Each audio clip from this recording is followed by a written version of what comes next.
تبعث في فؤادك كل سلوى ستأتي ثم تأتي مقبلات فصبرا إن بعد العسر يسرا فكن بالله معتصما وأيقن بأن الله يرفع كل بلوى لا تدري لعل الله يحدث بعد ذلك أمرا فإن مع العسر يسرا إن مع العسر يسرا.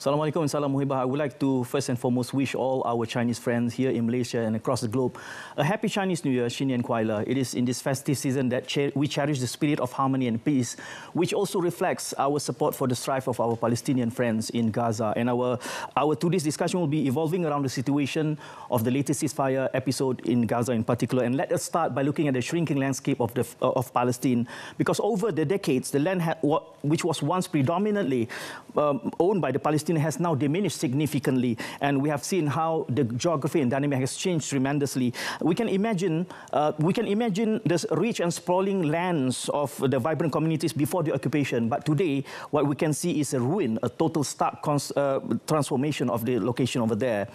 If we turn and look at the focus in Gaza itself, if we can look at North Gaza and Gaza City is the one that faced immense destruction, where more than 70% of the areas which have destruction, which reflects also the intensity of the conflict over there in Gaza.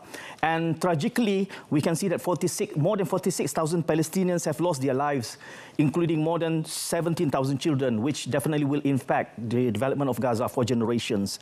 And also, the cause extends beyond civilians. Among the fallen, 160 journalists, and also 300 humanitarian workers, and also 1,000 healthcare workers, which are all detrimental and important for the development and contribution for the redevelopment of Gaza. And we can see this is the look of Gaza before the occupation.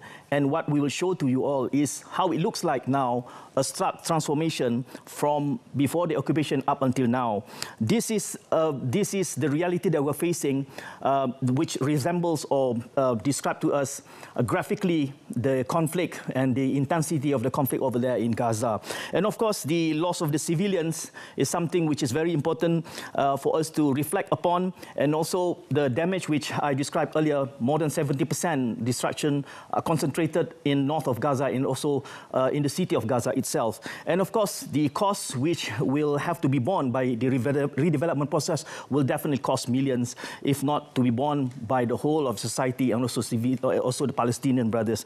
And therefore, we can see the number of casualties. More than 46,000 Palestinians are killed, including more than 17,000 children.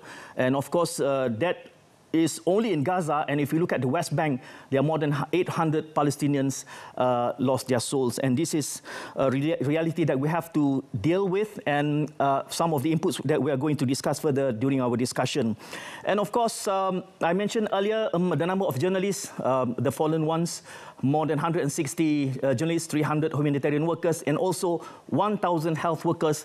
And all this represents the critical sectors required for redevelopment of Gaza in the latest stage of the ceasefire.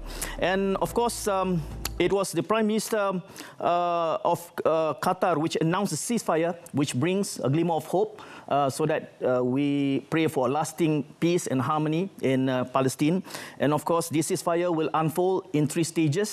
The first stage looks into the total ceasefire that stops all kinds of violence, subsequently followed by the second stage, which gives definitive end to the war, and the final stage of this ceasefire looks into the redevelopment of Gaza as a whole. And of course, we would like to extend our heartfelt acknowledgement to the Prime Minister of Malaysia, Datuk Seri Anwar Ibrahim, for his steadfast support for the strife of our friends in Gaza. And of course, This story with regards to Palestine is a story of resilience, and stay tuned with us. We will continue discussing with our guests tonight. So this is Bicara Naratif, discussing about the ceasefire in Gaza, its latest development.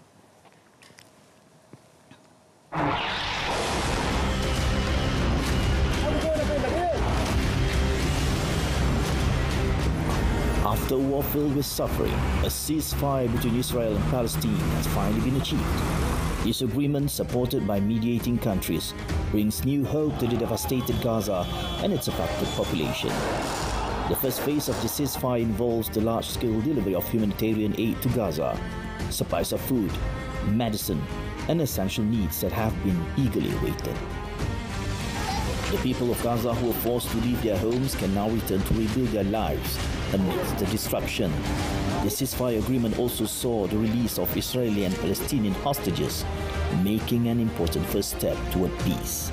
However, challenges remain. Some statements have emerged expressing uncertainty about the sustainability of this ceasefire. We believe that this ceasefire is only the first step. The whole world must continue to support and ensure that all parties remain at the negotiating table to achieve lasting peace. As a global community, it is time for us to take decisive action. Let us unite in supporting the rebuilding of Gaza and advocate for lasting peace.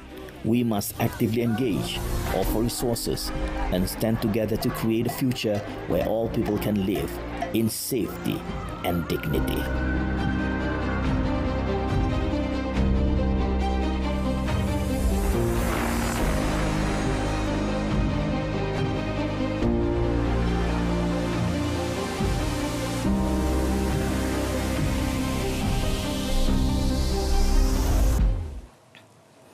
You're watching Bicara Naratif, brought to you live over by RTM, and we're going to be discussing about Towards Peace, Gaza ceasefire and its challenges. And joining me in the studio currently is His Excellency Walid Abu Ali, the Palestinian Ambassador to Malaysia. Assalamualaikum, Your Excellency. Welcome once again to the show. Thank you very much for inviting me in a very crucial moment.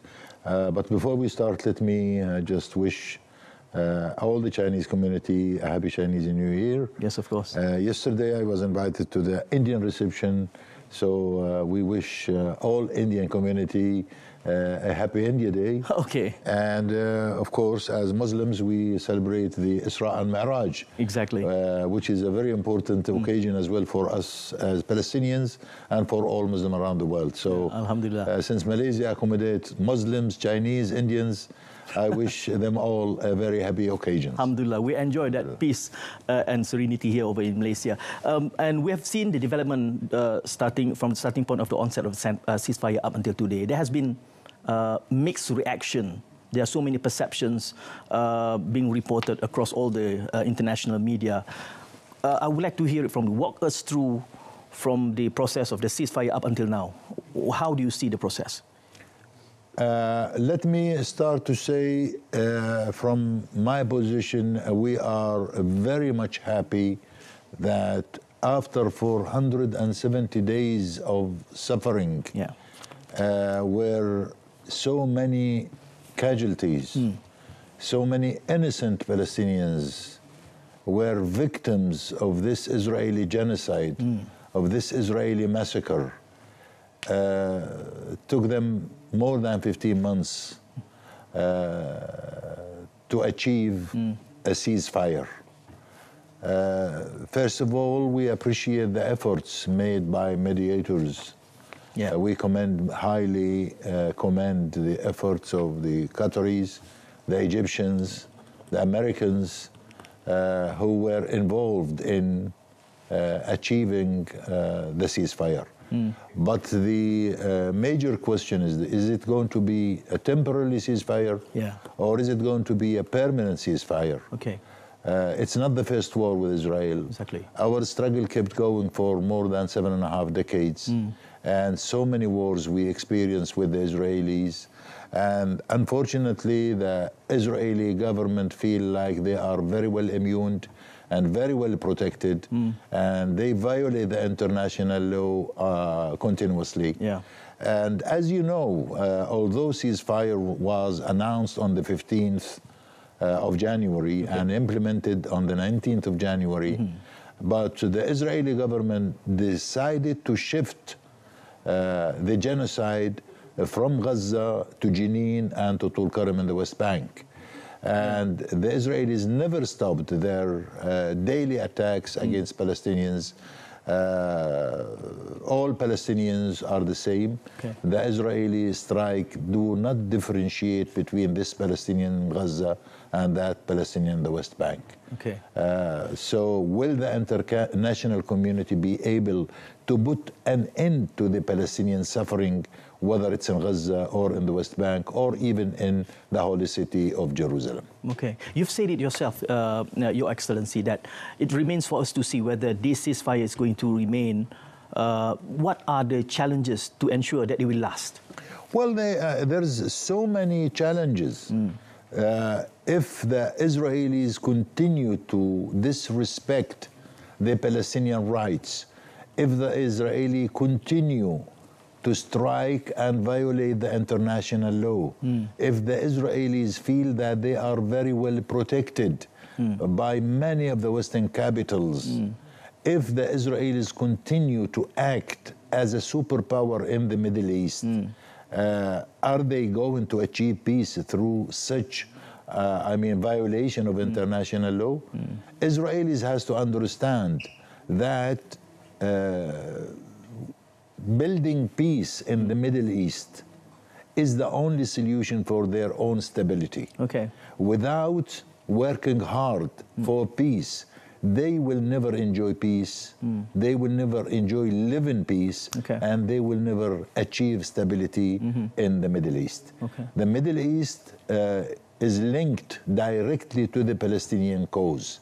Without recognizing the Palestinian rights in an independent Palestinian state, according to UN resolutions, according to 242 and 338, according to all wishes and efforts made by so many mediators, Israelis has to understand that the peace that they are looking for, if they are looking for peace, only can be achieved when they recognize the Palestinian rights. Okay. Without that, they will never live in peace and they will never enjoy peace. Okay. You have mentioned a number of challenges, one of which is about the perception of the Israelis towards the kind of support, contingent upon the kind of support that they get from the international and also all the other countries. Do they enjoy the same level of support as before, since now we are already in the phase of ceasefire? What has changed? Actually, since the 7th of October 2023, I think the international community witnessed on the ground the Israeli genocide. Okay. Witnessed what the Israelis are doing against innocent Palestinians. Witnessed how many Palestinian children and women, elderly people were targeted by the Israelis. Witnessed that the Israelis striked mosques, churches, hospitals, schools, universities. The whole infrastructure of Gaza, which is almost 85% of the infrastructure of Gaza, has been demolished, leveled by the ground. So international community, through its media, had witnessed that and had changed the opinions. That's when we saw people were protesting in Washington, in London, in Paris, in many of the Western capitals where the Israelis used to enjoy direct support from them. Of course, we have to differentiate between the people of the Western countries and the governments of some of the Western countries. There are some governments who continue to show their support to Israel, and they continue to be pro-Israel. But they have to understand that the people can see, listen, and witness on a daily basis what the Israeli state terrorism carried out against Palestine and Palestinians. Now, terrorism perpetrated by the Israelis is still ongoing despite the ceasefire, as you mentioned. Now, since the only means towards peace is if the Israelis recognize Palestine as a country, as an independent, gives entire freedom to the Palestinian, and it's not being explicitly mentioned in the ceasefire terms, what are the openings left for the Palestinian Authority? Well, let me be frank with you. Usually peace is held or achieved between enemies. Okay. Our struggle, which started in 1948 and continued for decades, I believe personally that war is not the solution. Peace is the solution for Palestinians and for the Israelis. If the Israelis choose to continue believing on violating international law, continue to use their power, since they are very well supported by the Americans and by some of the European capitals. Nobody can ignore that Israel is a superpower in the Middle East and always been maintained very well equipped militarily wise.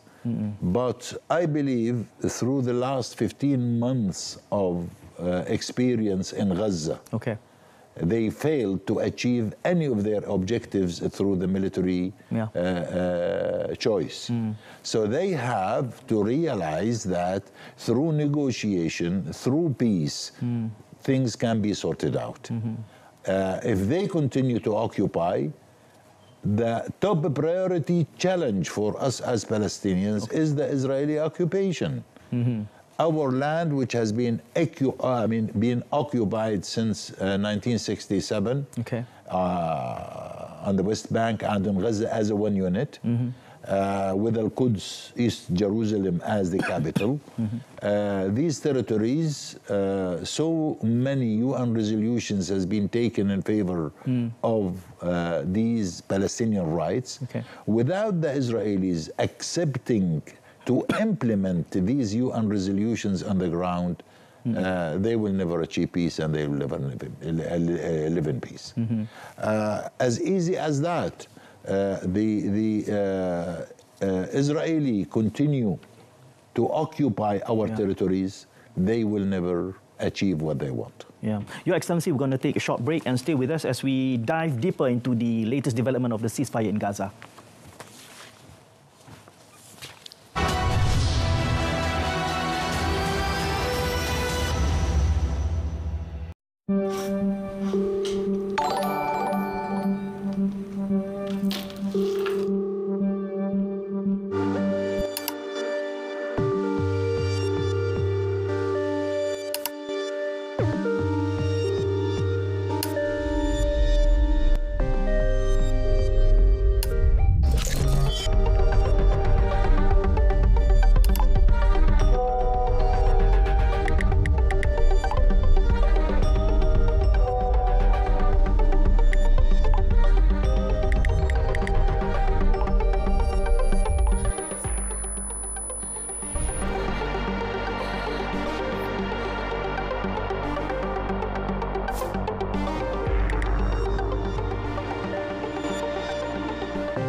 In 2025, Malaysia proudly leads the ASEAN community into a new era of unity, growth, and opportunity. Together with 10 Southeast Asian nations, Malaysia is driving progress in trade, innovation, sustainability, and tourism. Explore the best of Malaysia, from its stunning landscapes to its rich cultural heritage. Be part of global events, business summits, and exciting festivals throughout the year. Join us in 2025. Discover new connections, celebrate unity, and experience the future of Southeast Asia. ASEAN Malaysia 2025. Together, we rise.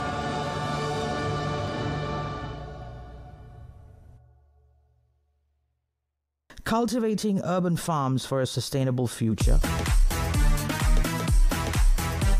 Recently, we are talking about addressing the mental health crisis within the healthcare system. And then, of course, expectations from the public. How these people are so into farming. Even cities grow and populations rise, there's the question of how we access food.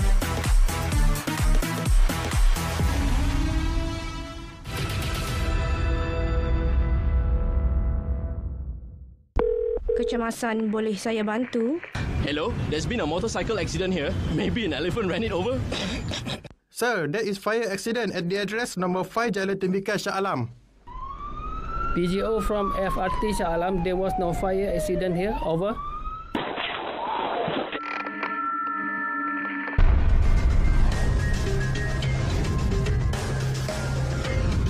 MERS 999. Use it wisely.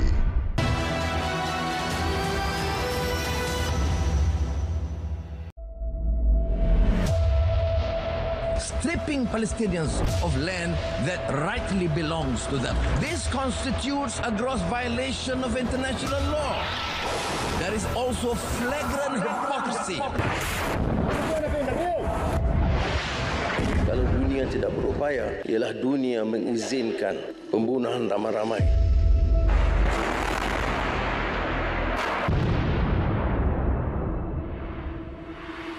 Bukan kita nak jadi jago atau kita tak peranan. Banyak masalah dalam negara pun Malaysia belum selesai. Jadi orang kata mengapa kita sibuk soal lain, tapi ini tanggungjawab kita.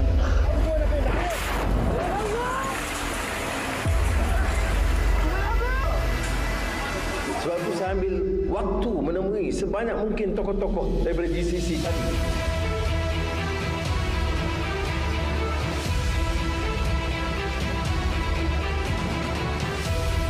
Sengsaraan dialami oleh masyarakat Gaza itu sudah tahap yang sangat parah. Jadi itu yang kita sepakat tadi bincang, dan pihak Mesir telah berusaha sedaya upaya untuk meningkatkan penyaluran bantuan kemanusiaan. Sebagai negara yang berdaulat, yang akan pertahankan hak, yang akan perjuangkan kebebasan dan kebebasan rakyat Palestin. Hidup Palestin! Hidup Palestin! Hidup Palestin! Palestin merdeka! Yeah, welcome back. And that was a strong, relentless support by the Prime Minister of Malaysia towards the strife of the Palestinian. You are watching Bicara Naratif, and join me in the studio is His Excellency Walid Abu Ali, the Palestinian Ambassador to Malaysia. Earlier, we discussed about the challenges faced, and also, Your Excellency, you mentioned about your gratitude towards the Qatari, especially. What's the role of the mediating countries to ensure the success of the ceasefire? Well, the ceasefire, as I mentioned earlier, needs to be monitored, controlled, implemented, and evaluated to see who does violate what has been agreed on. Okay.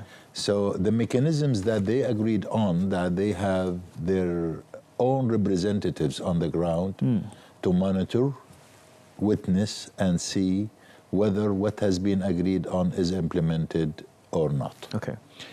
Unfortunately, since the implementation date, which was the 19th of January, up until now, the Israelis had violated, the ceasefire. When we say ceasefire, as I said earlier, is it a temporarily ceasefire agreement to release the Israeli hostages, and then the Israeli government will continue to do what they did? Or is it a permanent ceasefire which will lead to a peace, a comprehensive peace agreement to put an end to the conflict in the Middle East? Okay. So I believe personally that mediators with the international community, with all those who have their own interests in the Middle East, should work hard to achieve a permanent ceasefire, to have a time framework, to have a vision, a political vision, to put an end to the Palestinian-Israeli conflict. Without having a comprehensive peace agreement between Palestinian and Israelis, which is the cornerstone of any settlement in the region. Okay. Israelis tried, peace treaty with Egypt. Okay. Israelis tried peace treaty with Jordan. had normalized diplomatic relations with some Arab countries and some Muslim countries. Okay. Did that give the Israelis peace? Frankly telling you, no. Because if you go to Cairo or to Amman or any of these capitals, the Egyptian nation or the Jordanian people or any Arab or Muslim countries still believe and continue to believe that without recognizing the Palestinian rights in an independent Palestinian state, Israelis will never enjoy peace. The same in Malaysia. We started earlier and we've seen messages from Dato Sri Anwar Ibrahim, who I call him and call all Malaysians as freedom fighters, when they show their support and solidarity to Palestine and to the Palestinians. And I know all the pressure has been put on Malaysia, on all governments of Malaysia, to normalize diplomatic relations with Israel. And the position of Malaysia has been stable and never changed, that we can have diplomatic relations with Israel after the Israelis recognize the Palestinian rights in an independent Palestinian state. Without that, Malaysia will continue to show its support and solidarity with Palestine. So the ceasefire, as I said, is it a permanent ceasefire or is it a temporary ceasefire? If it's temporarily and the main objective of having such, ceasefire agreement, just to release the Israeli hostages, we will go back to where we started, not on the 7th of October, when we started in 1948, because history never started on the 7th of October. The struggle started when Israel was created in 1948, and international community has to understand that. When they recognized Israel as a state, it was at that time when the Palestinians' catastrophe started, when the Palestinian nation started to pay the bill and started to suffer because of the creation of Israel in our own land, in our own territory. Your Excellency, we're talking about the mechanism, but I sense there is skepticism on the trust on the part of Israelis, because it's proven over and again that they violated all rules and all laws. Well, unfortunately, trust between us and the Israelis are zero. There is absolutely no trust. And if you want to build peace, you have to build a trust. To feel like there is a partner for peace, that they are serious, to work for peace. But when they had stopped, on the 19th of January, and started, stopping their genocide against Gaza, and they started attacking Palestinians in Jenin and in Tulkarem, and continued to arrest Palestinians, continued to target Palestinians. The settlers continue to violate on daily basis through their aggression. They continued to invade Al-Masjid Al-Aqsa on daily basis during Al-Isra wal-Mi'raj even.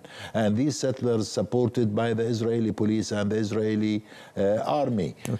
Are they looking for peace? When you see what they do on the ground, how can you build a trust between you and the Israelis and to look for peace? We accepted, Palestinians accepted that there is only one solution that we can allow Palestinians and Israelis to live in peace, which is the two-state solutions. International community failed to convince the Israelis to accept what the Israelis are doing on a daily basis now, expanding, creating, developing more and more settlements in our territories. Even with lately, if you ask me a direct question on what this Israeli government is looking for when they continue promote the ideas and the ideologies of deporting Palestinians to the neighboring countries, to Egypt, to Jordan, even they suggested to Indonesia. Will that bring peace for the Israelis? Jordan for Jordanians, Egypt for the Egyptians, America for the Americans, Malaysia for Malaysians, and Palestine for Palestinians. No one can succeed even to deport Palestinians out of their own land, out of their own territories. Okay. We are rooted to the soil in Palestine, and what we can't achieve now, our future generations will achieve. Yeah, let's talk a bit more about this deportation. So the Palestinian Authority rejects the idea in its entirety. We're going to be discussing about that shortly after the break, so stay tuned.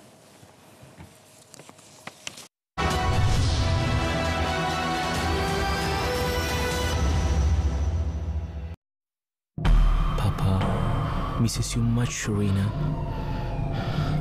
I'm doing fine here in Malaysia.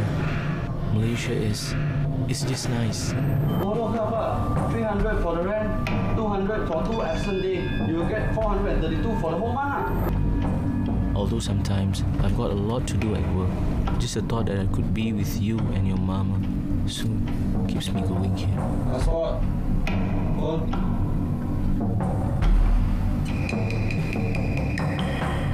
Told ya. 2 more years you'll be able to pay off your debts. Just let it go, Raji. It happens.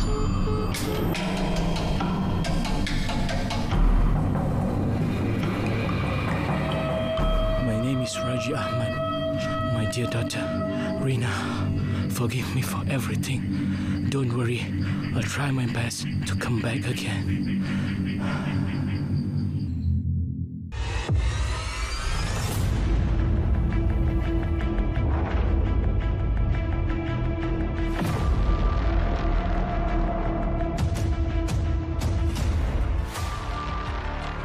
The number of malicious and false statements spread by SMS or social media platforms have become too widespread.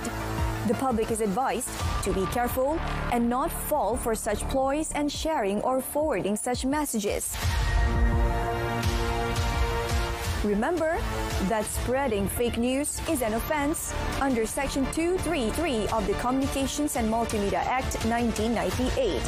This carries the penalty of a fine not exceeding 50,000 ringgit or up to 1 year imprisonment or both upon conviction.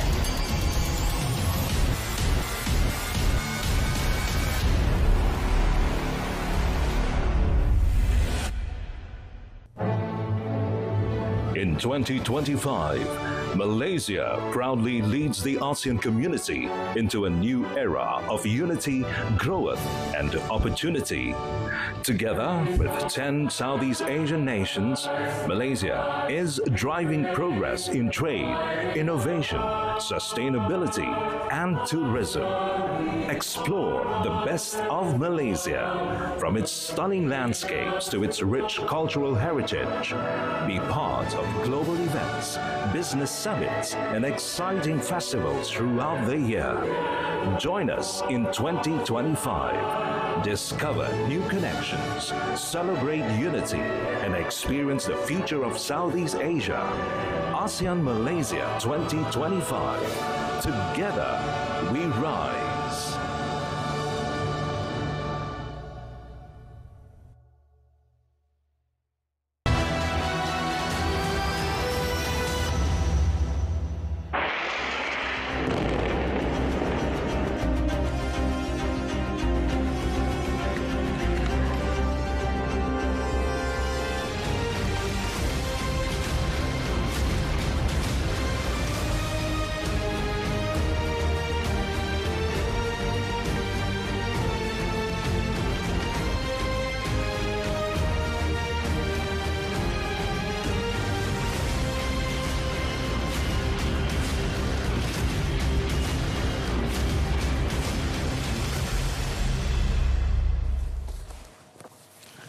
Thank you for staying with us. Before the break just now, I mentioned about the need to dive deeper into the issue of deportation, because deportation is a big no on the part of the Palestinian Authority. And you mentioned about the trust, need to build trust. What are the main things need to be done in order to build trust on both ends? Before we talk about trust and before we think even of having peace, how can you achieve peace when the newly elected President Donald Trump proposed the deportation of 1.5 million Palestinians to the neighboring countries? does that bring peace? My answer to President Trump is, if he is serious in achieving a peace agreement in the Middle East, a settlement in the Middle East, a comprehensive peace agreement between Arab Muslim countries and Israel, he can do the following. Number one, I think according to UN Resolution 2334, and that resolution was sponsored by Malaysia, New Zealand, Senegal, and Venezuela at the United Nations. And for the first time, the Americans did not use veto against this resolution, which actually, this resolution considered all settlements are illegal in the Palestinian territories. Okay. Based on that, at the moment we do have almost 1 million plus settlers on the West Bank. And the proposal of President Trump to evacuate, to deport 1.5 million Palestinians to Egypt or to Jordan, where it was completely rejected by the government of Egypt and the government of Jordan. And His Majesty the King himself even rejected that. And our leadership as well rejected the whole idea. But easily, President Trump can deport all those settlers from our own territories, since all the settlements are illegal, and temporarily accommodate all those Palestinians in Gaza who became homeless as a result of the Israeli genocide on those settlements until Gaza is rebuilt, and then they can choose to go back either to Gaza or they stay in the West Bank, because they are in Palestine and on the Palestinian territories. Although, I mean, as a matter of principle, no Palestinians should be deported out of his own country. He has to stay where he is, and it's his choice to stay in Gaza or in the West Bank. But if they choose temporarily to accommodate these Palestinians until Gaza is rebuilt, that will be the solution. Not to deport Palestinians to Jakarta or to Amman or to Cairo. This is the solution that I propose for President Donald Trump. If he is serious of achieving a comprehensive peace agreement and put an end to 7.5 decades conflict, and where Palestinians and Israelis can live in peace and can enjoy peace. Now, deportation is a big no. It's totally rejected by the Palestinian Authority. But if you're looking at the idea behind ceasefire, is to allow the displaced Palestinian to return home. During the first few weeks, do you see that happening? Is that the case? Well, if we have to go back to one of the strategic goals and objectives of this extremist Israeli government is to deport Palestinians from Gaza to Sinai or to Egypt, and from the West Bank to Jordan. This was one of, and still one of the strategic, goals of Benjamin Netanyahu and his government.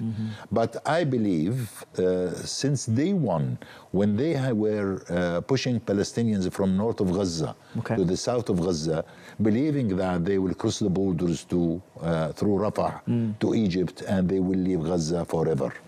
But our people, our nation, our Palestinian, in all levels, leadership, our Palestinian political parties, our Palestinian people, normal citizens, completely rejected the idea, and we'd rather die in our own territories rather than leaving our own country to go and live, or for the second time to become refugees. And what people probably they do not know, for those who don't know much about Gaza, for example, more than 75% of inhabitants of Gaza are refugees.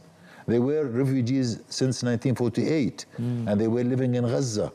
So, to become a refugee for a second or a third time in another country, we are very well experienced, and we will never accept to be a second time or third time refugee. Okay. Yeah, I think your message is loud and clear. If I try to envision this message, who are your target audience for this kind of message? The international community, the mediating countries? It is the international community full responsibility to reject such a proposal, because it will never work. It will lead to more violence. It will lead to more blood. It will lead into to more unstable Middle East and unstable neighboring countries. Because if we push Palestinians into Egypt or into Jordan, that will affect, I mean, the structure of those countries. Yeah. Egypt for Egyptians, and Jordan for the Jordanians, Syria for the Syrians. There is no way you can accommodate. I mean, why President Trump do not choose to take Israelis to live in America and leave Palestinians alone to have their own independent state? Right.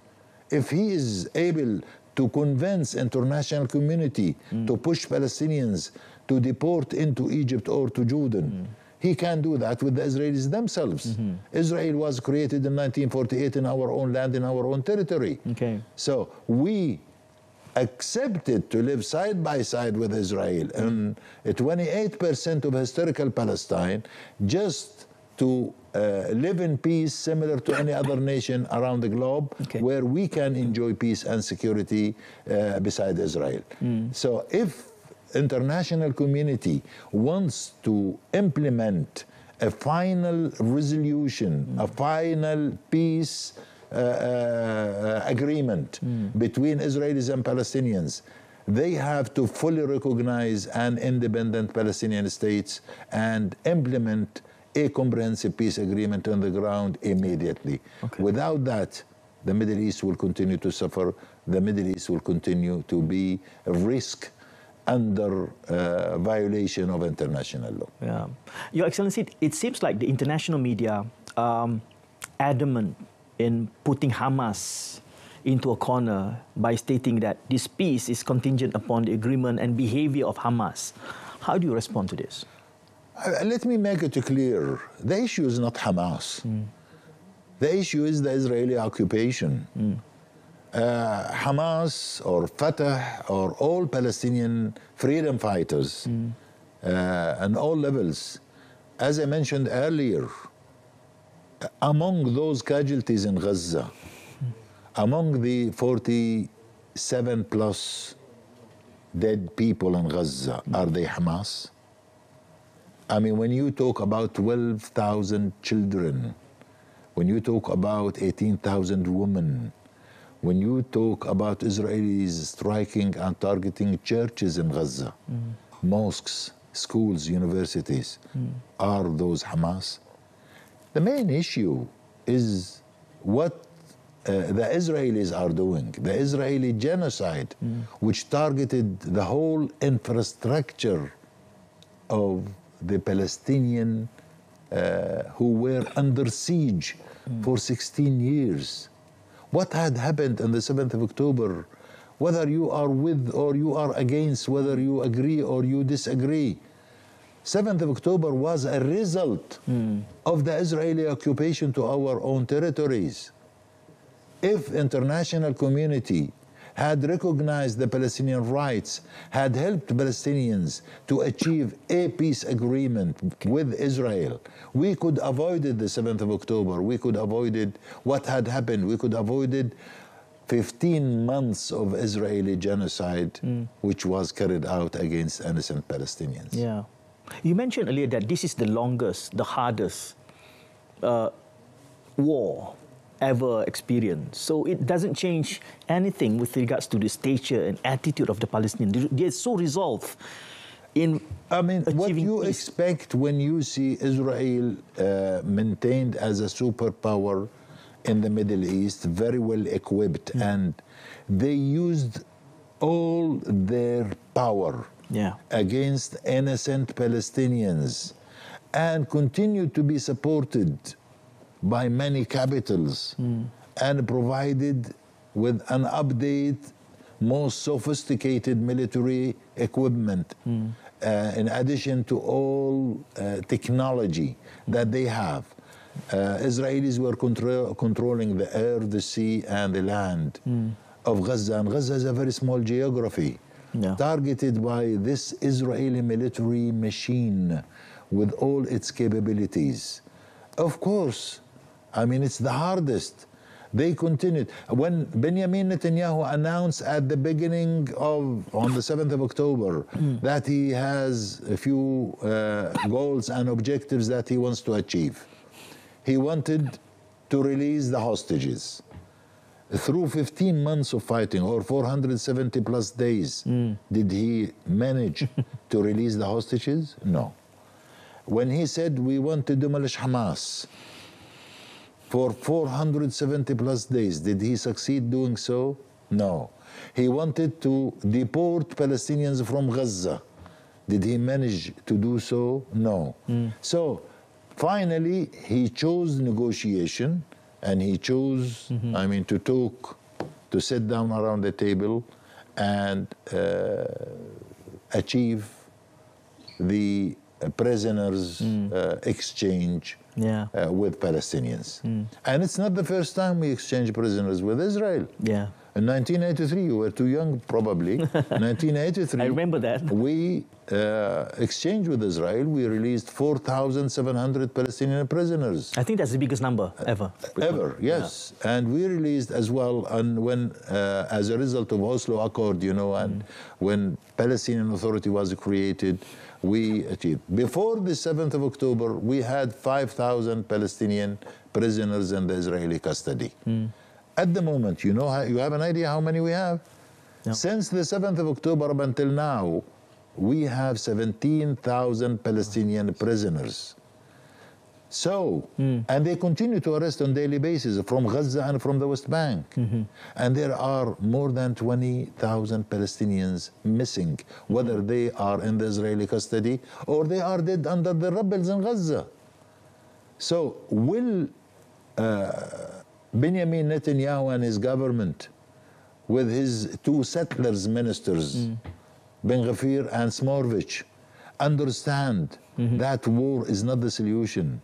Peace and negotiation is the solution, is the only solution, but it has to have a time limit, a time frame, and they have to make sure that without ending up through this negotiation with an independent Palestinian state, we will go back to the first circle and we'll go back to scratch and start again from zero. And in fact, this war has cost them so dearly as well.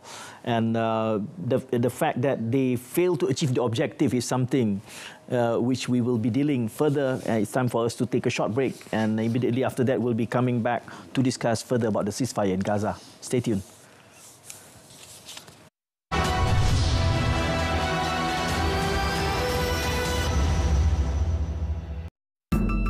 Malaysia, a nation of promise and progress, proudly steps into the ASEAN Chairmanship in 2025.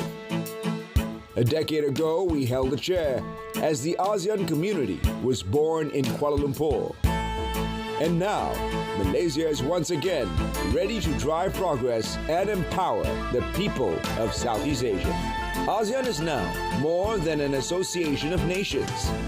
It is a symphony of shared dreams, the chorus of hopes intertwined. It breathes with the rhythm of unity, with a vision that lights the path to a brighter tomorrow. Together we have forged a path towards peace, stability, and prosperity.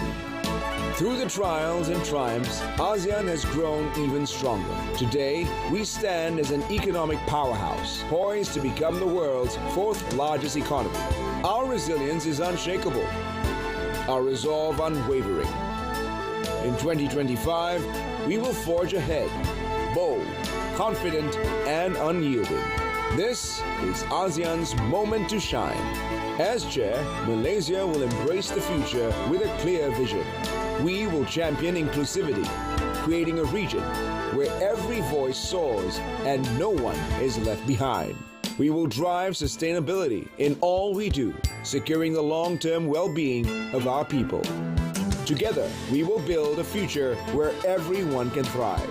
ASEAN is a community of nations of shared dreams, an excellent example of how neighbors can sit down and work together for the betterment of our people.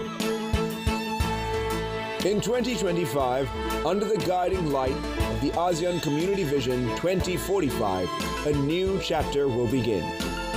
This marks the start of a 20-year journey, a journey where we rise not as separate nations, but as one.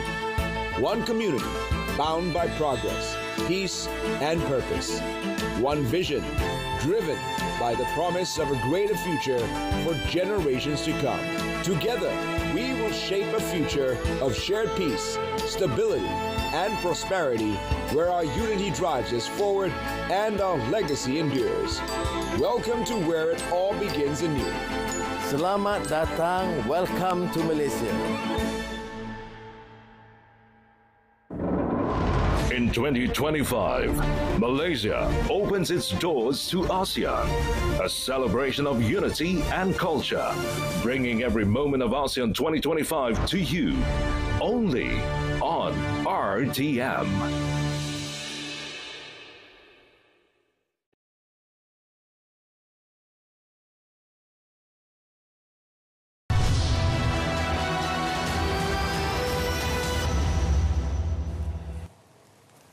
This is Bicara Naratif, brought to you live by RTM, and we've been focusing about ceasefire in Gaza and understanding its challenges. In the last 51 minutes or so, we discussed about the issue of trust and also how to ensure that the current ceasefire lasts for good. But I would like to take a few minutes in looking at the humanitarian aid. It seems like the ceasefire also serves as an opportunity for humanitarian aid to be handed over, to be delivered to especially the Palestinians within.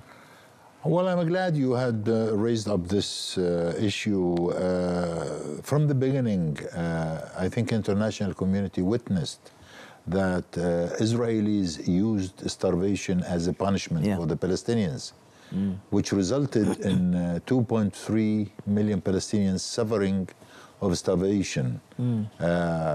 Among the casualties, we have so many children who passed away because of malnutrition. Drinking water was not available. The very basic humanitarian needs in terms of water, food, healthcare was unavailable because as a result of the Israeli genocide. With the ceasefire, mediators through the borders with Egypt, through Rafah, through Kerm Abu Salim, they had succeeded in facilitating some humanitarian aids, which is definitely badly needed. For all those people, innocent people in Gaza. Of course, this accompanied the shifting of Palestinians from south of Gaza to north of Gaza. But as you know, in Palestine, we do have the 4 seasons, and now we are in winter.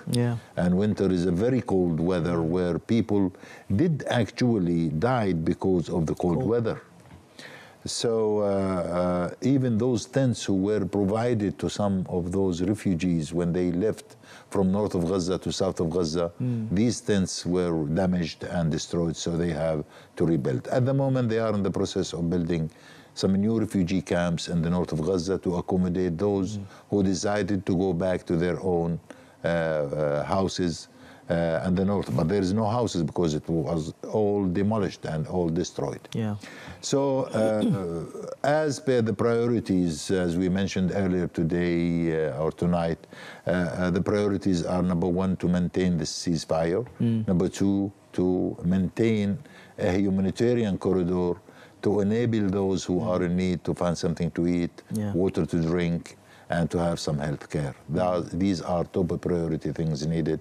And to have the shelter, of course. Who knows, how long it will take to rebuild houses in Gaza, but at least international community with all its representatives and institutions, together with the neighboring countries, together with the Arab countries and the Muslim countries and all those who believe in supporting Palestine and the Palestinians, they have to do their maximum to ensure that they provide those people in Gaza with the very basic humanitarian needs on daily basis. Okay. I think your message earlier on resonates across the whole globe when it comes to human rights and humanitarian aid. What can the international community and even Malaysia in particular do to influence and so that we'll be able to achieve permanent peace? Well, Malaysia from day one, Malaysian government, Malaysian NGOs, Malaysian people in general were very much involved in raising humanitarian aids. I witnessed personally with the Malaysian His Majesty the King, the Prime Minister, the Deputy Prime Minister. They launched on 3 occasions 3 airplanes to Egypt, to Al Arish, on its way to Gaza. But unfortunately, since the Israelis occupied the Rafah crossing point and they stopped allowing any external humanitarian aids to go to Gaza, Malaysia continued to find alternatives. They knocked the door of Jordan, and His Excellency Dato Sri Muhammad Hassan, through his visit to Jordan, they facilitated some humanitarian aids through Jordan. So no one can question the support of Malaysia to Palestine. And me as an ambassador, I never asked Malaysia to do more than what they are doing, but I asked Malaysia to use its influence locally, regionally, and internationally for those who question the support to Palestine. And since Malaysia is having the presidency of ASEAN, they can do a lot through the ASEAN forum. They can do a lot through OIC. They can do a lot through the non-allied movement. And of course, Malaysia maintain excellent relation with the international community. They still can be a key role, for Malaysia in helping Palestine and Palestinians. Yes. As well, Malaysia accommodate our Palestinian community. We have about 4,000 Palestinians in Malaysia. Among them are students who are here for education. Among them, some Palestinian refugees. Although Malaysia is not a host country for refugees, but they accommodated some Palestinians from Iraq and Syria and from Gaza as well. So we are very proud of how we are treated in Malaysia. Our students enjoy and actually treated similar to Malaysian students in Malaysia. So thank you, Malaysia, for all what you are doing. And thank you also for your presence today, Your Excellency. We need global solidarity in order for us to ensure lasting peace in Gaza, and I will pray to all our brothers and sisters in Palestine. Thank you very much once again. Thank you, sir. And thank you to all my audience tonight. Since the last 1 hour, see you again. Once again, I wish Happy Chinese New Year to all Malaysians. Xin and Kuala. Jumpa lagi. Terima kasih.